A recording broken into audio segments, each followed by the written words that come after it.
Hey guys, in this video we'll be reviewing the Lenovo Vibe K5 Plus.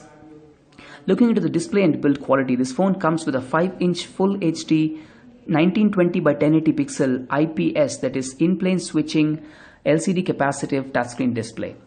On the top bezel of the phone, you will see the earpiece, ambient light sensor and proximity sensors are placed here. And here is a 5 megapixel 4-piece lens with f2.8 aperture, a tiny notification LED light on the top right, and 3 capacitive soft keys on the bottom which are not lit, but you shouldn't face much difficulty during the night because it gives us haptic feedback by vibrating when we touch them. And as you can see, there's a thin chrome rim running along the sides of the phone, which is pretty elegant in look and design and feel, but it can be prone to scratches as well. And this phone has 64.8% screen to body ratio, which is very good. On the back, you will see the metal aluminum case with plastic bands on top and bottom. Here's a 13 megapixel shooter with 5-piece lens. It does not have an optical image stabilization, that is OIS, but it has something called EIS, that is electronic image stabilization, that prevents the undesired hand shake or hand movement when you take a photo or shoot a video.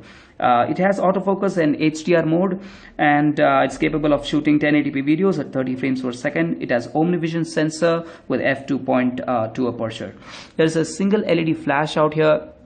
There's a secondary noise cancellation mic, the Lenovo branding, and the dual firing speakers taking advantage of the stunning Dolby Atmos technology. On the sides of the phone, you will see the volume rockers and power buttons. You will see on the top the 3.5mm audio jack and a 2.0 micro USB port which supports OTG. That means you can connect your hard drives and pen drives for data transfer. On the bottom, you'll just see the microphone hole. Apart from it, there is nothing else. It's pretty much clear on the sides. Okay, so that's about the exterior. Let's look into the battery, which is removable, by the way. And it's not that easy. Even if you even if the phone slips out of your hand and falls, it won't come out so easily actually. Let's remove this. Pretty tightly placed actually. Yeah, here you go. Very strong, robust aluminum case. Here you will see a lithium ion polymer battery, 2750 mAh, 2 SIM card slots, and a dedicated micro SD slot, which is definitely which has its advantage. Let's put it back. Oh, there's a lot of fingerprints, as you can see. And yeah, one more thing. This phone is 8.2 mm thick actually, and it weighs around 142 gram. 142 gram for a 5-inch screen is pretty good enough. Lenovo is known to produce lightweight phones, and this phone is no exception. But this is not the lightest. I think MI5 comes at around 129 gram with the 5-inch screen. Okay, now the fingerprints are gone. Quite clear. So let's unlock the phone. So the screen is 450 nits bright with 401 pixel per inch density and produces clear and vibrant color output with better sunlight legibility. It supports 5-point multi-touch and 178-degree wide viewing angles. You will see in these angles, you will not find any distortion or disturbance in the pixel density. Here's a back key, home key. You press it once, you'll see these settings. You'll press it for 2 seconds. You'll see the quick list of toggles. You can clear them all at one go. Here's the task manager. You can see how much RAM is being utilized in the back end. Let's go back. You pull down once, you will see the quick notification settings. You pull down again, you will see the basic set of features that we see in most of the phones, with the exception of this Dolby on or off. We can control it from here. The flashlight is pretty decent and bright. The display timeout settings here. So let's look into the configuration of the phone itself. So this phone is powered by an octa-core Qualcomm Snapdragon 616 64-bit ARM Cortex-A53 processor. There are total 8 cores. 4 cores are clocked at 1.27 GHz. The other 4 are clocked at 1.5 GHz. It runs on an Adreno 405 GPU clocked at 550 MHz, coupled with a powerful 3 GB RAM and 16 GB ROM. This phone runs on a Vibe UI over 5.1.1 Lollipop interface, which is not the latest, but it's good enough. Let's look into the app management. As you can see, 1.9 GB is used and 9.1 GB is free for us to use. Let's see how much RAM is being utilized. Around 2 GB of RAM is available for us, which is pretty much sufficient for multitasking. There's something called the intelligent power saving mode. So the apps that you select will continue to run in the back end. The apps that you do not select it from here, it will be optimized for battery life, battery performance. Okay, let's talk about the battery endurance. Guys, this is a 5-inch Full HD screen, and 2750 mAh battery is not sufficient to fuel the Full HD screen. That is why the video playback of this phone is pretty low. It's just around 7.5 hours. But if you talk about 3G talk time, it will last for an exceptionally high 14.5 hours, and a web browsing will last for around 9.5 hours. So Lenovo knew about this drawback, and as you can see, no phone is made perfect. Every phone has its flaw, and the flaws are there on purpose, because Lenovo has other phones to sell too. Let's look into the display. There is something called the VR split screen mode, that is a virtual reality split screen mode, which you can control it from here, and you can just hold it here and press this. You will see the screens are split, and this is something called the Ant VR, custom designed for Lenovo. You can actually place this mobile over here. It's pretty tight. You will hold this mobile here, into these sockets, and you can enjoy the 360-degree videos, and also any video in 3 dimension, because the screen is split into 2. For now, we will switch it off.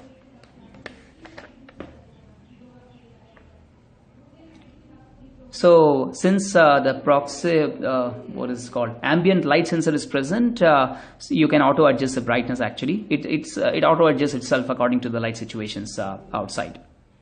So this comes in pretty handy while you want to take out a call during sunlight. It automatically adjusts the brightness. You don't need to manually control the brightness. That is a positive point. And here's the default mode. A bluish light. You see the difference? Blue, yellow, as seen in the Redmi Note 3. So I usually prefer this. Actually, this does not irritate the eyes for long-term usage. Comfortable mode. And what else?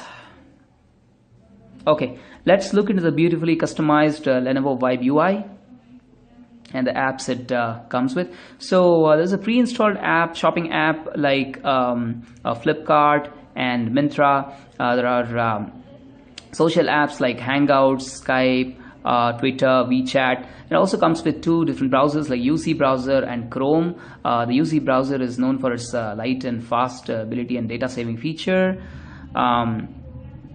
Let's exit out from here, and you can also see the themes here. Just look into the themes: Hot Move, Mirage.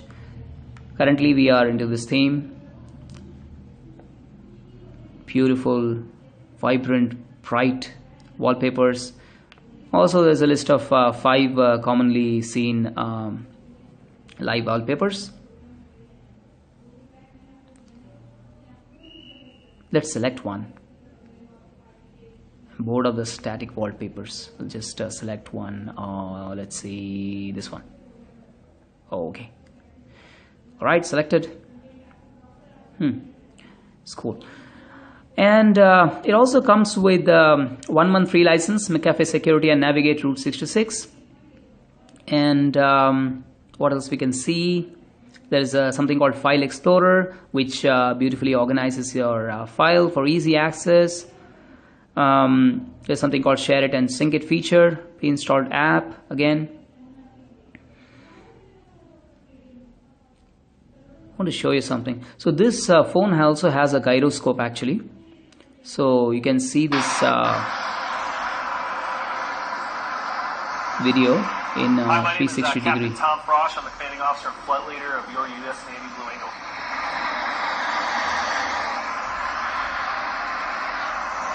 We get the opportunity to demonstrate precision and some maneuvers, and we get to do that at a very low.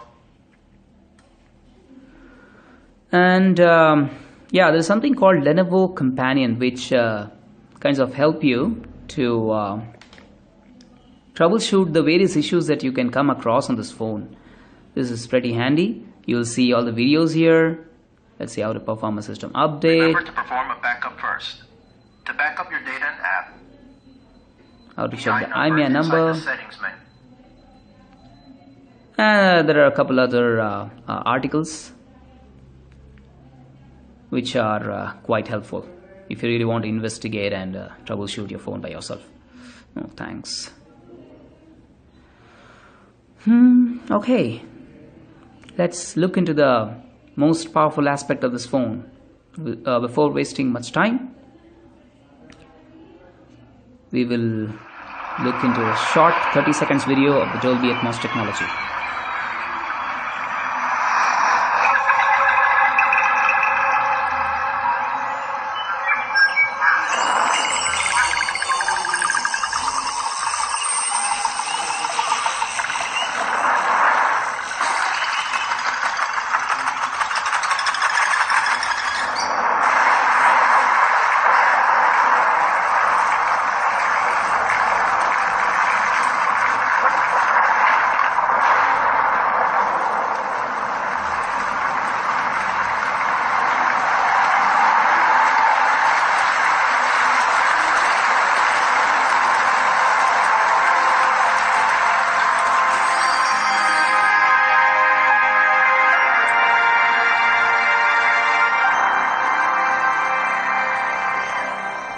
The speakers are quite powerful, guys. Trust me, you will not find such speakers at this price segment.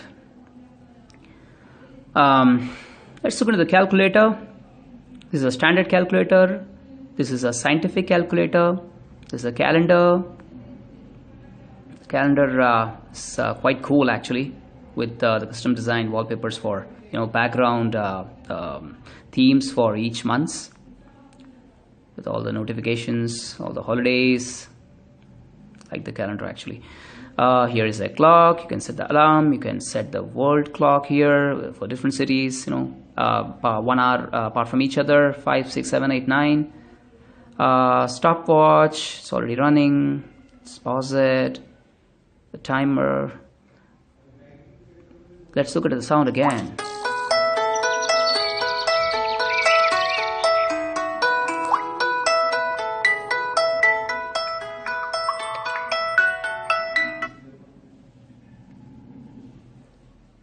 Quite loud and clear actually. And there's something called compass. I'm facing west. Lastly, let's look into the camera performance. So I took some snaps indoor a few hours ago with flash on. Let's zoom in and see.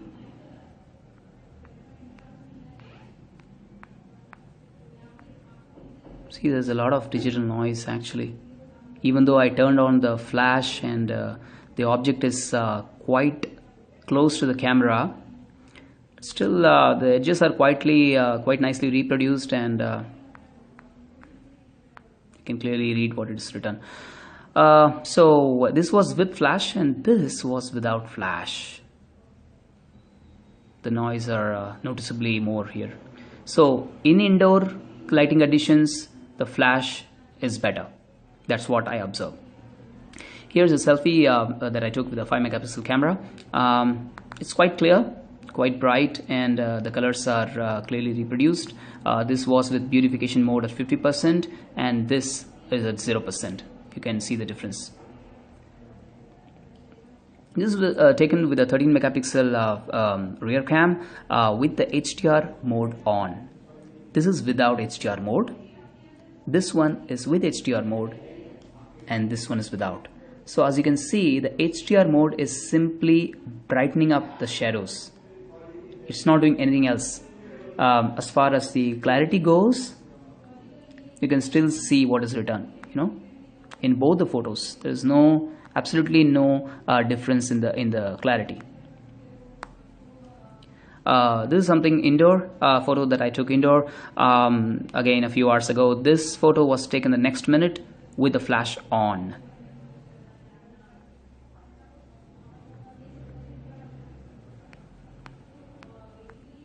A lot of difference, guys, when the flash is on. So that's about it. The camera performs good in outdoor lighting conditions, but in indoor you will see there is a lot of digital noise, and also you will have to use a flash. If the object is too far away from the camera, then definitely a lot of digital noise would be seen. And also a lot of editing options here. Let's see. Let's edit it.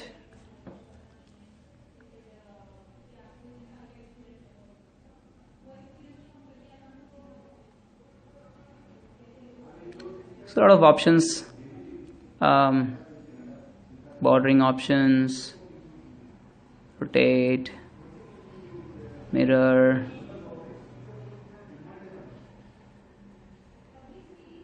among other filters. Actually, a lot of cool filters are out there. Finally, let's talk about the advantage and disadvantage of the phone. So talking about the disadvantage, the phone gets heated up on the upper back while heavy multitasking and gaming. Also, there is no mention of Gorilla Glass protection. If they haven't mentioned it on the website, it's definitely not there. So that's a definite flaw here. And the battery lasts only for around 7.5 hours while video playback. And camera performance are about average under artificial light conditions, and images can get quite noisy under low light situations. And autofocus suffers during 1080p video recordings as well.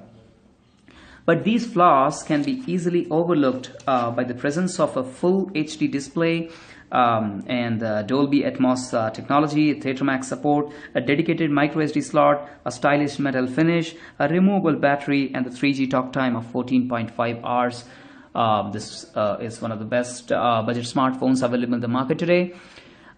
With this, I conclude my review of the Lenovo Vibe K5 Plus. Until we meet in the next video, stay blessed. Thank you for watching. Bye-bye.